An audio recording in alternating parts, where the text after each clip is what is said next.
This is another book I recommend folks to read, especially if you're interested in this topic. In this, two women share their stories about the challenges of growing up in a marginalized community while still trying to have a voice in the decisions being made that shape their communities. There's a layer of difficulty in being a woman and having a voice. There's another layer of difficulty being a woman of color and having a voice. And then there's being a woman of color in a marginalized community with kids and having a voice. That is, I don't know how they do it, but when reading this book and these various layers of diversity, I kept on thinking, especially with this chapter, is what is it in society or wherever that, what is it, why is it that we devalue these voices and the decisions we make, or the voices we choose to listen to? So to start this off, we'll check in with Rachel. What are your thoughts on this topic? Well, I would say this, it's one of those things when it comes to it's just there's this understanding or this thought that we don't know what's best for us. It could be related to colonization, it can be related to unconscious bias.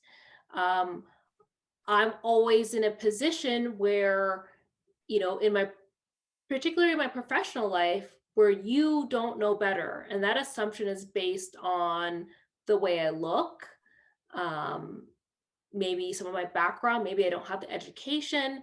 And there's that loss of like intelligence or, not accepting my life experiences. So I think it's just related to the fact that um, we don't see enough women in or black women or women of color in some of these roles or these high end roles, so the intelligent level or the understanding is the intelligence levels is not as high, so you don't know what's best for you. And as a person, I've actually saw a couple webinars with Jay, and around I grew up in social housing myself. I've lived there for a number of years, and I remember how I was treated and how my family was treated.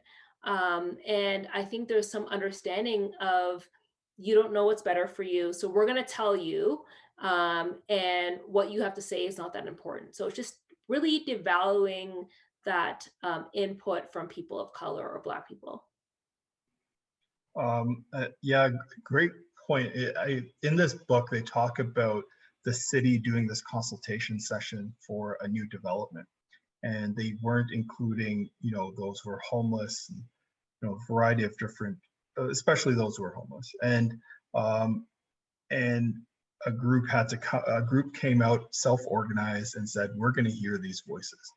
And they specifically created events tied around, you know, those who are homeless, but also those who can't fit into the schedule that the city has created, which it tends to be sometimes during the day when people are working, or in the evening when a lot of low income workers are working in factories and stuff like that. So it really limits the voices that they hear, and they even extend it further. They just are there to serve a particular segment, uh, which are who are those who have capital. So Lorelei, I was hoping you could chime in on this as well. So why do we devalue these voices and the decisions we make? And have you had any experiences in which we've, in your various roles, in which we could do a better job at listening to more diverse voices? Right. Yeah, I have some stories that now I can look at with humor. Some are more recent. Yeah, I don't know if the devaluing is always intentional, but I do, earlier on in the conversation, we talked about that familiarity. So you kind of trust people that look like you. And then what if they have an accent? Well, now you have I'm not going to understand them. And so I think there's that similarity bias that starts to happen a little bit. And so Rachel said it right. When we don't see people that look like us, then no one's finding us similar, and then we're being devalued. So I think there's something sort of unconscious around a bias that starts to happen. And I think there's also cognitive dissonance. So you never want to be wrong. And so when someone comes in and is like, well, this was wrong and that was wrong, your brain, going back to neuroscience, wants to be right. And so it wants to bring it closer back to what it thought. And so it tries to reduce that cognitive dissonance. And so I think there's a bunch of things at play when something's devalued. And it's not just as simple as like they just wrote me off. So I personally have had to work really hard with all of those layers. I've been introduced at sessions as an Indigenous person who overcame the odds and isn't addicted and on the streets. So I've been introduced as early as last year in that way in a giant forum in California. And so I just went on the stage and said, well, that's one way to be introduced. And I said, well, let me tell you about my life. So it's very insulting, but of course you use that to the benefit of the presentation, right? I've also been discounted being female alone, and sat at boardroom tables and it's like and basically told you wouldn't know anything about this. So I've had to do things like get an MBA so that I can be taken seriously in the business world.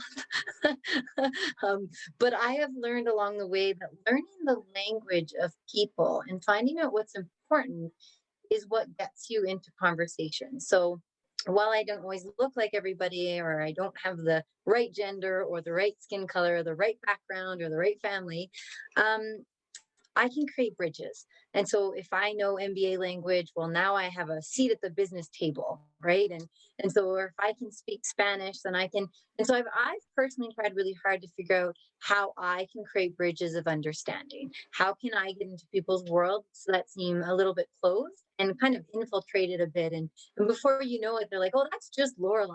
She's just here. But it's been an intentional effort to try to almost make myself a safe person so that I can be part of the conversation.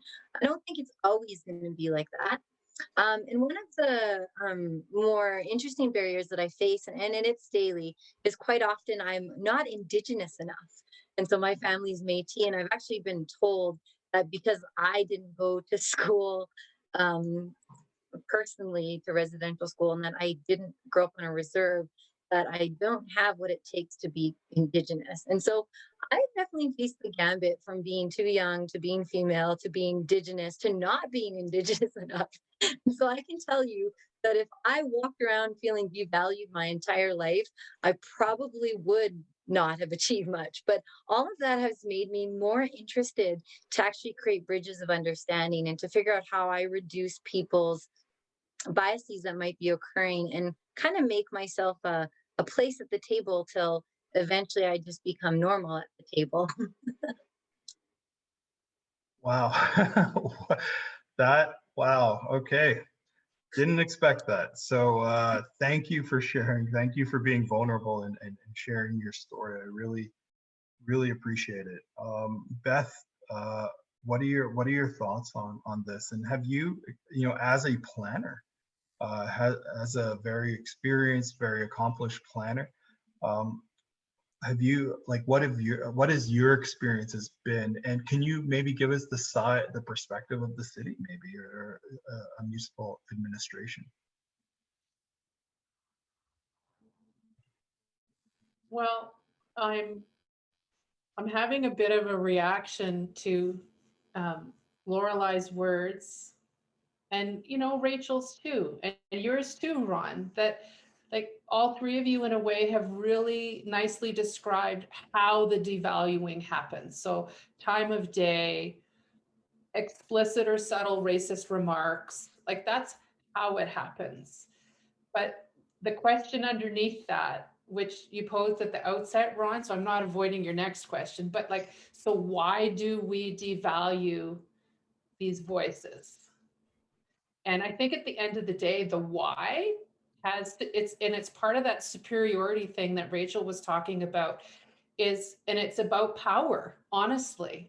So, and I see this in government, I see this as a white person, I see it in my family, is the moment I'm uncomfortable by someone else saying maybe their needs are not met, then I have some grappling to do and I'm uncomfortable. I don't like pain. And all humans want to avoid that like the plague, pun intended. Like we want to avoid that discomfort, because what would be easier is to maintain the status quo. And I experience a degree of comfort with the status quo, and it might be the privilege I have because I grew up in a white body. So that's, to hear that I have something that's unearned, like that's taken me a while to get comfortable with that thought. But if I don't like to feel uncomfortable, then I'm going to devalue when someone else is offering a perspective that requires me to test my understanding of myself. And this is system wide, but it's also in each of us and our willingness to be a little or a lot uncomfortable. And governments, for sure, especially if they're made up of a bunch of white people at the top, which by and large they are, then that is just happening at that scale as well. How willing are we to actually look with equity lenses, gender, racial, et cetera, at the decisions that we're making for our cities? How willing are we to do that as businesses or a social service organization? We're generally not, because we've got a lot of comfort in the way things have been. And even women, you know, we know how it works. We know how the system works and how to navigate the power. So even when it's in our interest, we will reinforce the status quo because that's the game we know, rather than have to play a game we don't know. So. Yeah, the game we know versus the game we don't know. Such a powerful point that you've made, and with regards to the decisions we make, and who we allow at the table and who we don't allow at the table. I tend to see tables in which folks who challenge the status quo tend to just, they don't get reinvited. They don't get invited back, and I get invited back because I am guilty of staying quiet, and that's something I need to examine myself as well, is not why I don't stand up for those who have a different perspective or challenge the status quo.